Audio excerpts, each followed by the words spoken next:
Welcome to the party, pal. Your friendly neighborhood Master Chaos back with you once again. You find me in a more comfortable situation than last time. I'm relaxing here on my pool after a nice 6 hours of writing. I got another 30 pages done. The script is now at 60 pages, about give or take an hour of the film. You know, they say it's a minute of screenplay. A minute per page for a screenplay, so just about an hour into the film. I'm a little worn out. I thought I'd come out here and just relax on my little raft. Let me give you a little better look at my my setup here. Here I am, chilling out, max, getting some much needed time off. Incidentally, that's my office right there. That little hole is for my air conditioning. You know, it's a lovely day out. It's probably like little before 7,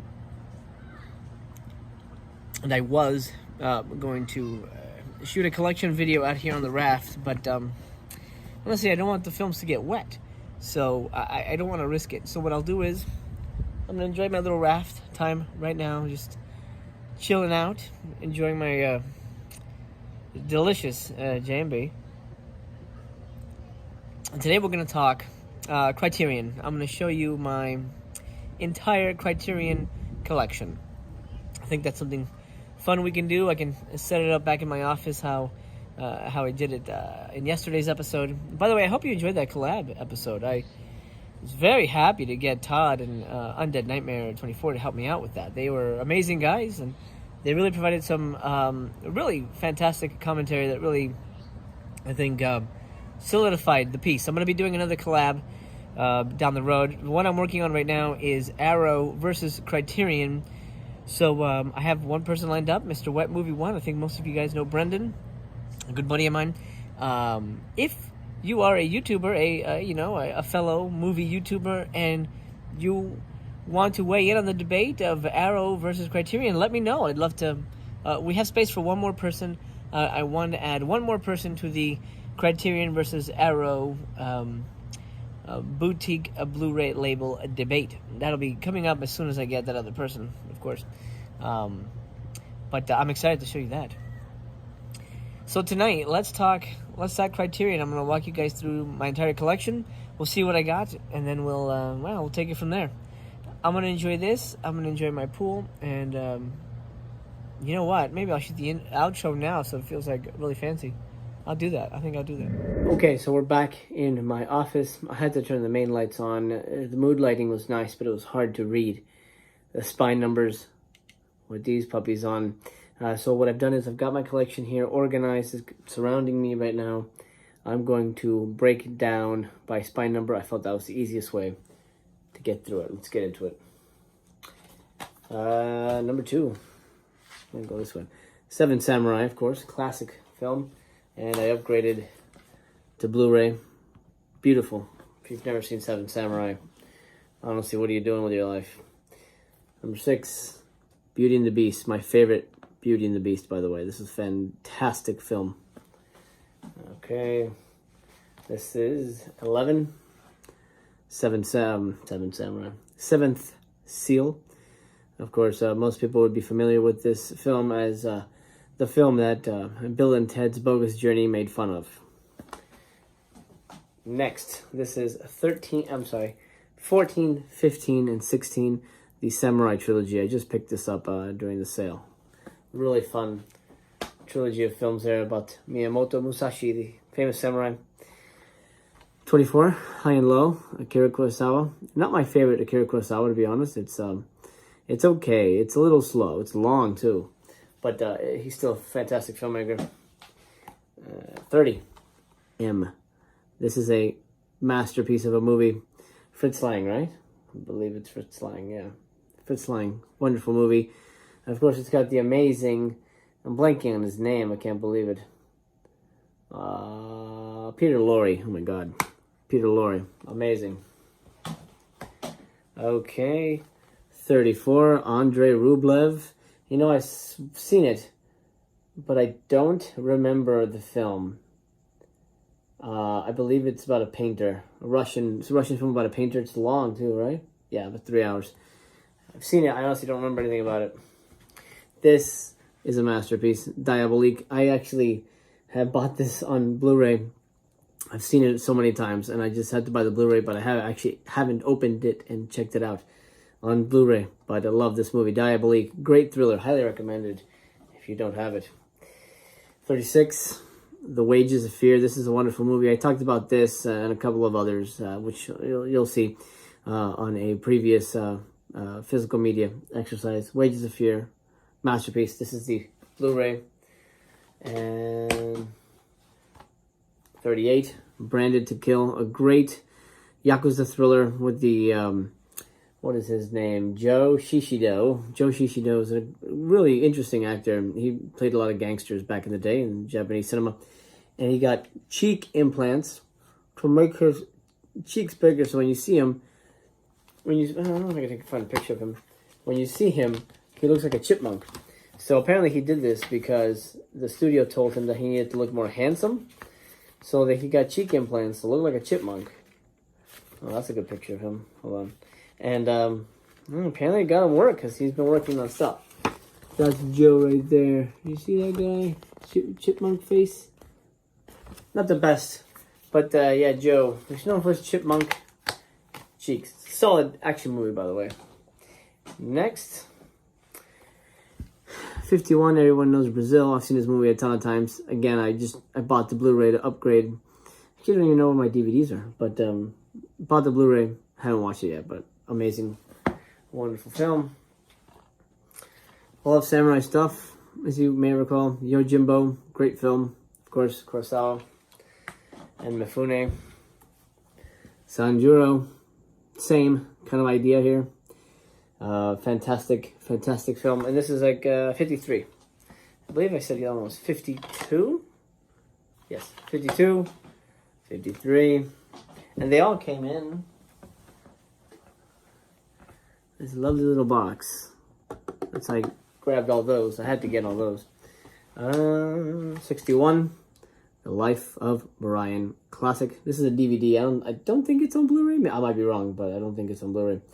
Amazing Monty Python comedy here. This is recent Blu-ray, but it's number 89. So this is the Blu-ray. I never had the DVD of it. Blu-ray of that. Great Brian De Palma thriller, really weird one. This is one of my favorite Criterion movies. This is the movie that put me onto Criterion. Well, actually, no, Seven Samurai was, but second one. Kwaidan. Kwaidan is a Japanese ghost story anthology, essentially. It is, it's about 3 hours long. Beautiful film, gorgeous colors, amazing. This was been on DVD for a while, and I wanted to grab it, but I wanted to hold out for Blu-ray because I knew how good it would look. I was not disappointed. Kwaidan is a masterpiece. Highly recommend Kwaidan. This is an older one. I'm gonna make a little room here. Move my collection aside.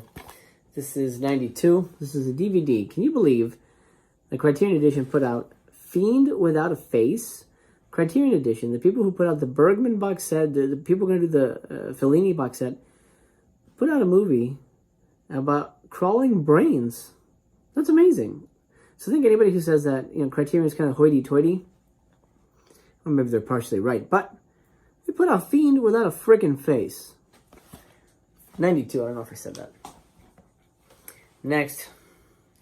93. Here's one that I've watched, I've rented, and I really enjoyed, and I just had to get it. Black Narcissus. I haven't watched it on Blu-ray, but I'm excited to own this movie. It's a really beautiful movie about nuns in a monastery.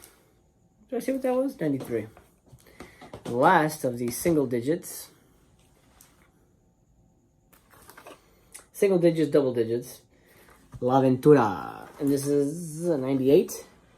La Ventura. Sorry about the glare. Most of these aren't opened because I have either rented them through Netflix or watched them some way, maybe at a film festival or at some of the repertory houses here in California, and I just needed to own it at some point. This is a DVD. I don't have the Blu-ray. I don't think it's on Blu-ray.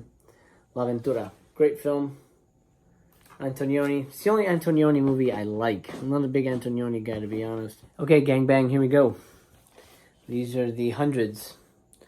114, My Man Godfrey. Have you guys seen this movie? This is a really interesting film about a rich guy who pretends to be a butler. Really enjoyed this movie. Really interesting. Then we're going to go with 116. This actually belongs in that box set I showed you a minute ago. The Samurai Films box set. Kira Kurosawa box set. Hidden Fortress. Really great film. 116. Next, Rashomon, the classic. 138. Rashomon, I love this movie. This is a fantastic movie. Again, I spoke about this on another episode, but Rashomon is the film where different people are telling different variations of the same event. Beautiful movie. 138. Wonderful. Here's another beautiful movie. Solaris. This is Spine. 164. Solaris. This is a great movie. I don't know if anyone saw the... what was that one? Who did that one? Was it George Clooney? George Clooney did the remake. Not good. Solaris, the original one, is fantastic. Tarkovsky, I want to say, is the filmmaker. Yes, Andrei Tarkovsky. Great film. Great film. Here's one that's really interesting, and you might think it's kind of crap just from like the cover, and I don't really know anything about it, but Down by Law. This is 166. I saw this in theaters at a repertory house, and I was blown away by how wonderful and magical this movie is.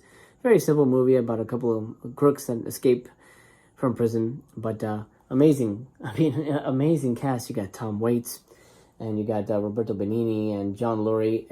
A great cast. Fantastic movie. Really fun. This is a filmmaker that I don't necessarily love all of his films, but I do appreciate his work. Jim Jarmusch, Down by Law. Really good movie.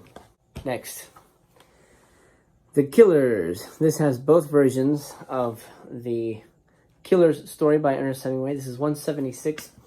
It's got the 1946 version and the 1964 version, one by Don Siegel and the other one by Kurt Siodmak. Robert Siodmak. Robert Siodmak was the brother of Kurt Siodmak, and the Siodmak brothers did a ton of work back in the day. They were responsible for a lot of films. The Killers, great double bill, basically the same story, but it's fun to see different takes on it. Solid entry, 176. It's always nice to get a little extra. And this is one of my favorites, by the way. 190, Throne of Blood. This is one of my favorite films, in general, samurai or not. The finale of this movie will blow. I mean, it blows my mind just thinking about it. So, Throne of Blood, 190. Love this movie. Okay, we're into the 200s now. Umberto D. Again, it's sealed. For some reason, I thought I had watched this already on my version that I own, but I've seen this movie. God, I'm pretty sure it has. Well, maybe I didn't. But I've seen this movie twice, and maybe 3 times. Umberto D is one of those neo-realist Italian films. Fantastic movie. It's a little slow, but the finale is really where the meat is at. Once you get to the finale, the movie, the whole thing is worthwhile. I highly recommend Umberto D. 201. 218. This is a great crime thriller. Le Cercle Rouge. The Red Circle. Great movie. One of my favorite directors of all time here. Alain Delon stars in this as a Jean-Pierre Melville film. He's one of my favorite directors, French directors for sure. Probably my favorite French director, hands down. Melville makes amazing movies, and La Cercle Rouge is fantastic. 218. I already said that, but I was double checking. La Strada is amazing. This movie, similar to Umberto D., is the kind of movie that, in the beginning, you're not sure what it's about or what the hell's going to happen or what the plot is. It just kind of wanders around as a slice of life kind of movie. But you get to the end, and the end has such a gut punch. It's the best way to describe it. The end packs a wallop, and that wallop leaves you flabbergasted and in tears because you realize the whole movie was working up to that moment, and it's just beautiful. It's one of the biggest cinematic rug pulls I've ever experienced. La Strada is a masterpiece. Love that movie. 219. I think I ever said that, but reiterating.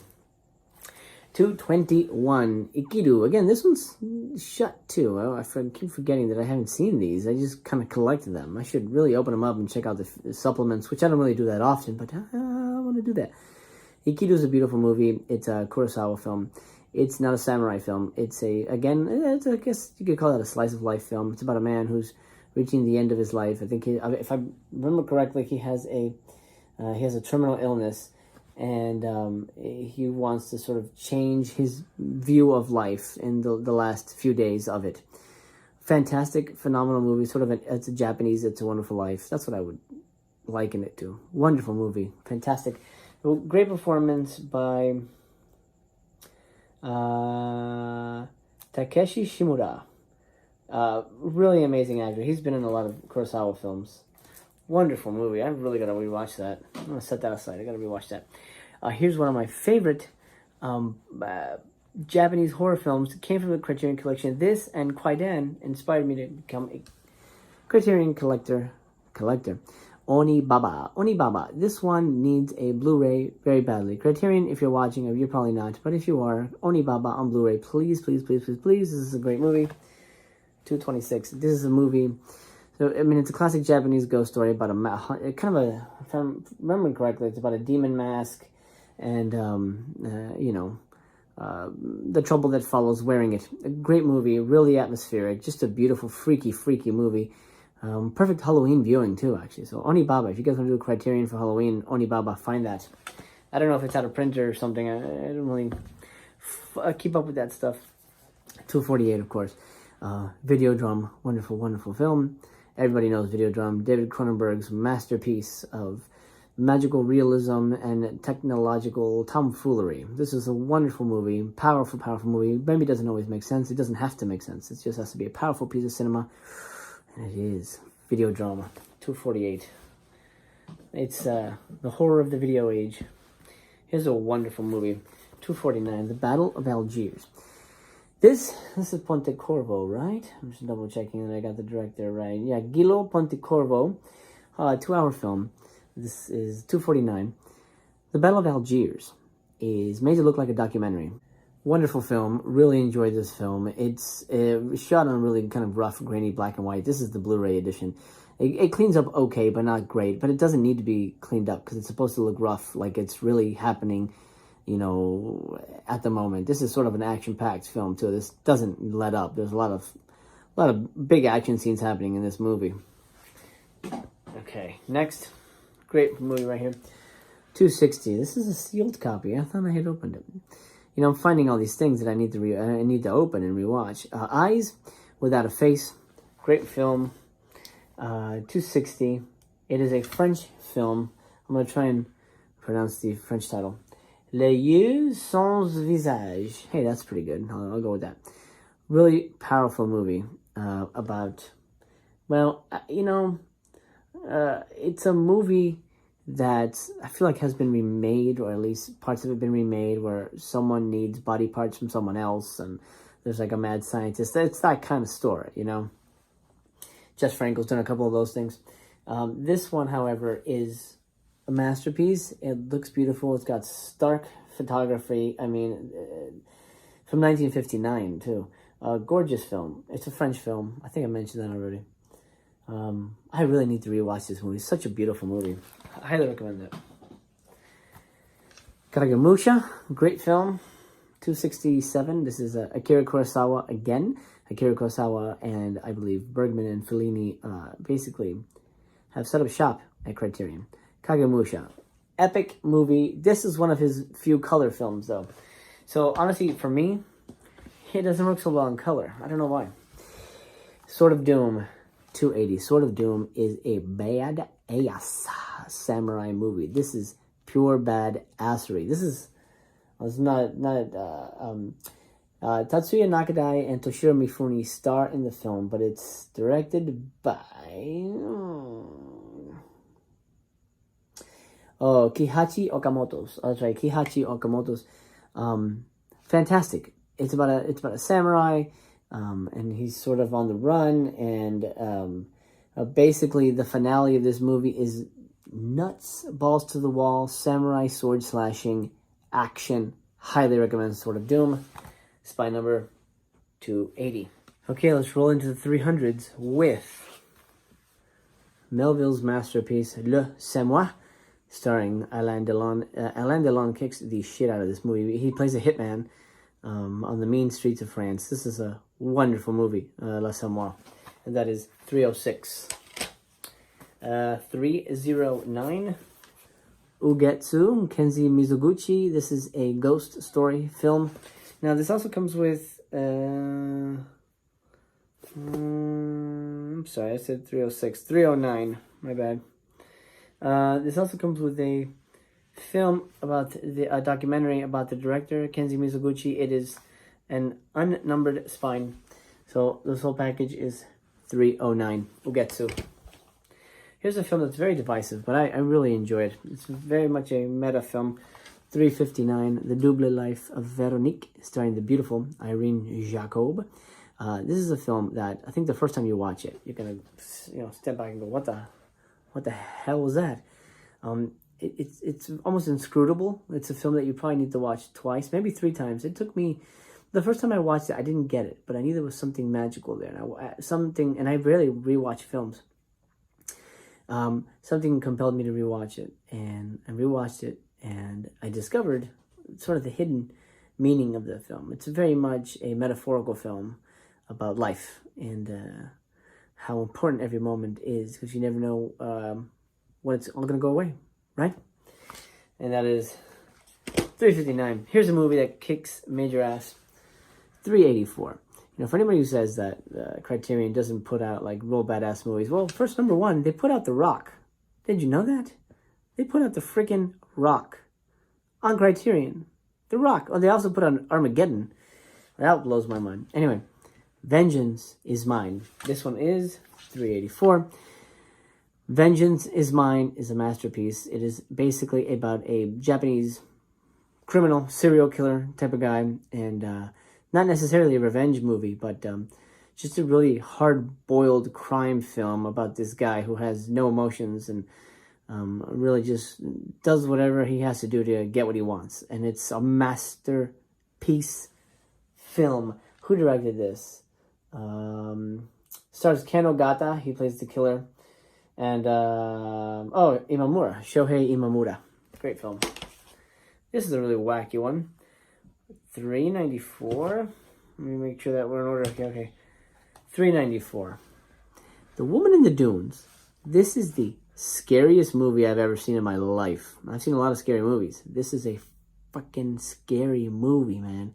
The Woman in the Dunes is about a guy. Well, if I describe it, it's going to sound weird, but it's about a guy who gets stuck in a sand pit with a woman, and he can't leave the sand pit, but every day he has to dig the sand out of the house so that the sand doesn't overwhelm the house and basically drown them in sand. So he's stuck with this woman in the dunes trying to keep their house from filling with sand, and that's his day in and day out life. That is a freaky concept because it's so bizarre, but yet realistic in a strange way. Good movie. Scary movie. 396, a masterpiece of American filmmaking. Ace in the Hole, my buddy there, everybody knows Kirk Douglas. Here he plays a reporter. Billy Wilder directed the film, by the way. He plays a reporter who is looking for a break, for a good story to make his career, and he finds out about these miners who are stuck in a mine, and he does whatever he can to, well, for lack of a better word, mine the story to blow up his career. Great movie. Powerful movie. 397. This is another powerful movie. Speaking of powerful movies, Ivan's Childhood. It's a hard one to rewatch. It's such a powerful movie. It's about children. It's specifically about children in war. Ivan, being even more specific, Ivan is in a war. He goes from being, just a regular kid to having to be a pseudo soldier to survive, and it's got one of the most powerful endings of any film I've seen in a long time, and it's a masterpiece. Powerful movie. Love it. Ivan's Childhood. Let's race into the 400s with 414 Two-Lane Blacktop, Monty Hellman film. If you like, racing, and if you're a car head, gearhead, I think you're going to enjoy Two-Lane Blacktop if you have not seen it. And here's another amazing Melville film. This is 447, Les Doulos. We'll go with Les Doulos, crime film. unopened because I watched it at a repertory house and I knew I needed to get my hands on this. This is a DVD and I really need the Blu-ray. I hope they put out a set of all of Melville's films. That would be amazing. I'd 100% double down for those. Another Melville film for 48. This is Le Demi Souffle. Le Demi Souffle. Souffle. Le Demi Souffle. Anyway, you know what I'm talking about. Whatever. It's a French movie. Crime film. Powerful film. Really great stuff. To be honest, I can't tell you details. They all sort of blend together. But I just know that overall, as a melange, I like his films very much. 459, The Exterminating Angel. This is a powerful, powerful movie. This is Luis Buñuel, who's sort of a dreamlike filmmaker. He loves metaphor. He was friends with Salvador Dali, if that tells you anything. Exterminating Angel is about people at a dinner party, and for some reason they're stuck in this specific part of the house. They can't leave no matter what they try, and there's no explanation for it, but there's something really electric and magnetic about this film, and the performances just blow you away with how intense they take it. It was a really wonderful movie. It's really hard to describe, but it's a fun watch, and it's a really compelling film. 459 on that one. And then 490, Wings of Desire. This is a German film, if I am not mistaken. It is. Bruno Ganz is in this movie. He's an amazing filmmaker. This is Wim Wenders. That's what it was. Wim Wenders is the director I'm thinking about. It's about an angel who comes to Earth, and, it's kind of like, if you know that movie City of Angels with Nicolas Cage and Meg Ryan, I think. Anyway, probably nobody remembers that movie. Anyway, that movie was based on Wings of Desire. That was the American version of Wings of Desire, but I 100% guarantee you this is a better film. My friend, we're going to put a pause on this, come back for part 2 of the rest of my Criterion collection.